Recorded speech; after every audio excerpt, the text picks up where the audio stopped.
Let's get the bullish view on things. Dan Ives of Wedbush, 270 price target, outperform rating on shares of Apple. Dan joins us now for more. Dan, good morning. Great to be here. You've sat here so many times in September alongside us and talked about the upgrade super cycle. It hasn't happened. Is it about to happen with this, and why? No, I mean, this, and those super cycles we've talked about, I mean, they definitely were disappointing, right? I mean, the reality, I think this is one where street expectations going in are, I think, pretty soft relative to next year. So when you think about on scale 1-10, this is probably going to be an 8.5. Look, you do have over 300 million that haven't upgraded their iPhone. Is there going to be a huge catalyst here? I think a lot of it's just pent-up demand, especially in China. But the reality is, the elephant in the room, it's AI. And I think that's, when you talk about what's going to truly drive the stock, that's it. And we've talked about it. That right now is front and center. Before we get there, and we'll find out more, I'm assuming, later this year at the WWDC, there is this signal from the fact that they didn't raise prices on the phone significantly, except for the highest end phone. Does this suggest that they're going to take it more on margin, especially given how much their costs are increasing pretty much across the board? Yeah, I mean, some small price increase book. I think also the reality, that's why Cook, played nice in the sandbox with Trump, right? Because it's very important in terms of India and China, make sure they do have some exemptions when it comes to the tariffs. But look, the reality is they cannot raise prices significantly at this point, because the last thing you want is churn, other competitive issues. You have a phone that's definitely an improvement, but nothing that's jaw-dropping. And it all leads, the whole reason you own Apple, it's the install base. I mean, it's all about when they monetize the 1.5 billion iPhones for AI. Can I just jump in? The install base. For a long time, you've seen that as a source of potential growth. Isn't it about time to start seeing it as a source of potential risk? That you've got this massive install base that hasn't upgraded for a long, long time. Don't we have to start questioning whether they ever will? And whether the real risk here is they might actually go and buy a different phone from someone else?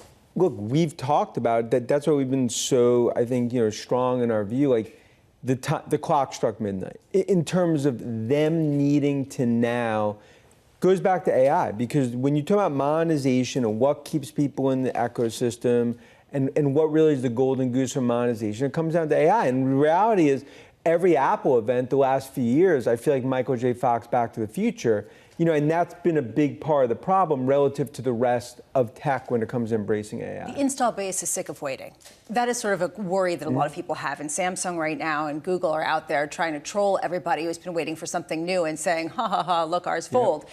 There's a question about, especially if they're getting a heads up or if they're getting a head start on the AI development, of whether the install base starts to leave. Aren't we starting to see signs of that? Doesn't that worry you? Look, I think it is it's probably the stickiest install base out there, right? In terms of just when you think about Apple and customers that really don't leave. I think the worry is really around the monetization. And that's why we've said, okay, Perplexity was really more to see what happened with Google. Once DOJ, once they had that victory, now I think they walked down the aisle from some sort of major partnership from a Gemini perspective. But I think this is a critical time, next 6 to 9 months for Apple, to make sure you have the AI strategy, you don't lose customers, you have an upgrade cycle that, right now New York City cab drivers bearish on Apple, so I think that sets up pretty positive relative there. But it comes down to AI innovation. There's a better chance of me playing Ryder Cup Bethpage than that happening inside of Apple. It has to come externally. Dan, you mentioned Tim Cook playing nice in the sandbox with Donald Trump. Should he go on the state visit next week when Trump's bringing a bunch of tech executives like Jensen Huang? I think you get on that plane because, I mean, you know it so well. It's like, he obviously got called out in terms of Middle East. To the right, you have really the new trusted advisor wearing the black leather jacket, Jensen. I mean, Cook needs to make sure he's not on the outside looking in. And that's why that, what we saw last week in D.C. was also an important moment, too. When you say that he's playing nice in the sandbox, when Lisa was asking about pricing of iPhones, he's constrained, do you think, by the White House and audience of one, or do you think he's constrained by where the consumers are right now and has to meet them where they are? Yeah, I think it's a combo, but I think the reality, too, is that raising prices definitely is not the right thing to do from a consumer perspective.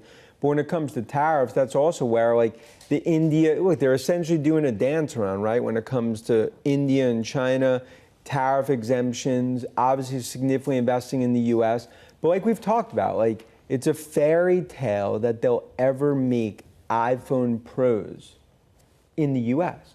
Again, it goes back to if you $3,000 iPhones, we should make them in New Jersey. So I just think that that's going to continue to be something that's in Asia, despite obviously a lot of the investments from an AI perspective in the U.S.